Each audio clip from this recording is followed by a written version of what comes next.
Hello, fellow YouTubers and potential jazz artists, and of course, all you learners and pupils of this tradition that we call jazz, modern music. And I want to basically talk about uh, YouTube sites that have been very useful to me.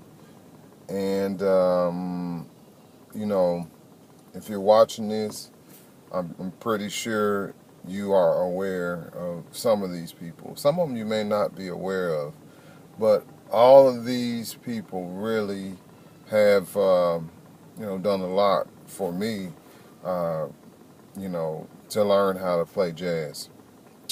And then also, what does it mean to be a professional musician? Um, how is it like being a professional musician? Gigs, scenes in different cities, um, performance etiquette. I mean, we can go down a list, and I'll give you more information about each one as I go through them, because a lot of times I go to YouTube to find a video to see if there's anybody else, kind of going through some of the things I'm going through, or maybe I'll find something that would explain something, and so a lot of times those topics are covered on some of these videos. Now this is in no particular order. Now I am leaving off a major one, and I'm mainly focusing in on those who may not have millions and millions and millions of dollars to work with. An example is such, those that would have millions and millions of dollars to work with, or maybe not that much, but they have, it's an endowment fund. It's Jazz at Lincoln Center. And I will put them up there too, because I've seen a lot of their videos, Jazz at Lincoln Center, and they do really good uploading those videos on YouTube. All you have to do is type in Wynton Marsalis and you'll see some of those. And then in addition to that, they have their educational section for Jazz at Lincoln Center, and you can go through them. So I'm putting those kind of groups over to the side, not because they're not as important or I haven't learned anything from them. There's a just kind of a little sidebar thing. There was a video that was put up by Walter Blandon, and Walter Blandon talks about improvisational games. Sometimes I keep going back to that one because it caught my attention. Another one is Ted Nash. He talks about gaining inspiration to practice, and everything he's saying on there is spot on. So now I'm going to talk about those individuals who have a teaching, who have a playing history and recording history, and these are the people that I go to from time to time. Now this is in no particular order. I started putting numbers on it, and then I kind of wish I hadn't put numbers, because I'm not saying this is the best, this is the second best, this is third best. I'm not saying that. These are the people and their websites that came to my mind. All right, let's get this started. Now hopefully you can see that. It says Jazz Duets, Nick Holmes, and OMG. Nick, if you're watching this, I'd have to say, hands down, out of all of the ones, I know I put this number one, but really shouldn't be number one. There's no hierarchy, but I would have to say you put a lot of production in your videos, and a lot of thought and a lot of transcription and a lot of analysis. If you haven't looked at any of his websites, I mean any of his YouTube videos, you're missing something, because every time I see, for example, he has these videos called Approach Tones, and I think it says Killer Way for Chromatic Approach Tones. I believe that's the name of it, something like that. But oh man, he goes into extreme detail. And so if you didn't know anything, you at least had the basics mastered, and you went through some of his videos, you would know, and I don't think I'm exaggerating, you'll probably know the equivalent of an associate's degree in jazz studies, probably bachelor's. I mean, I'm just being honest. It is very extensive. So this is Nick Holmes, Jazz Duets. And his materials on the website are excellent, bar none.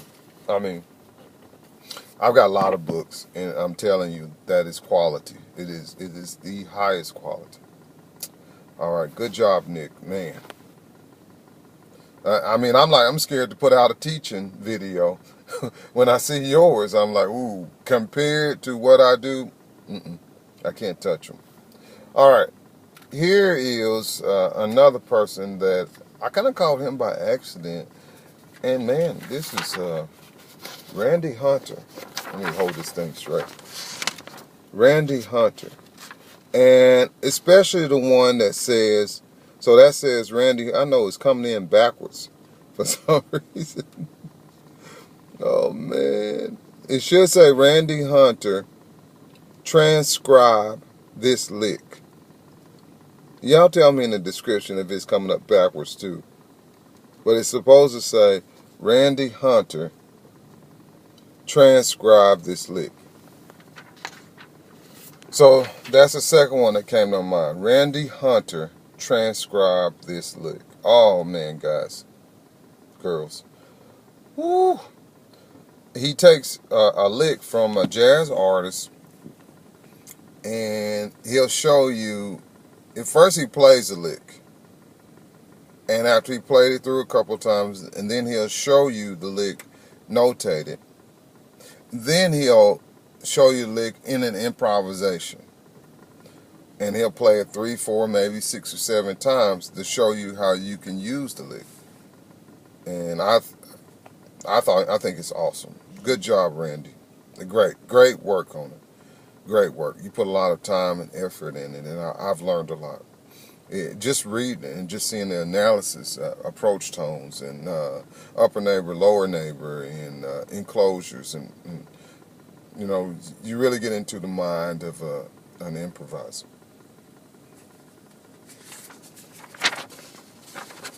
I'm pretty sure you can't see this. It's probably backwards. It's Adam Neely. Adam Neely. And I got in parentheses everything. And the reason I'm saying everything is that it is everything. You got, you know, different theory ideals. You have musical period. You have what it feels like to be a musician in New York City. Adam, you're another one of those who your site is really doing a lot for people. I go to your site, just remember the day in the life of a New York musician. That blew my mind. Or a day in life, a week in the life of a New York City musician.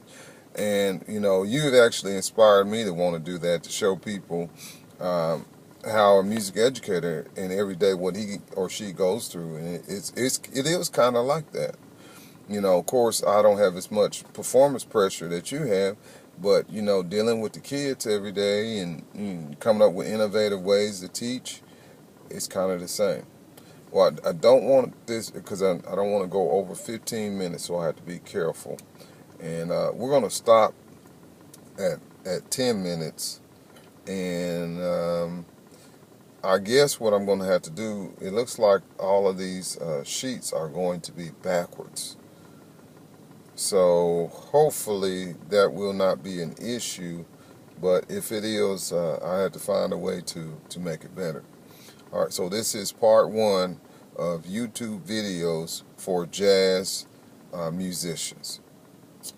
All right, you guys, y'all have a good day. See you later.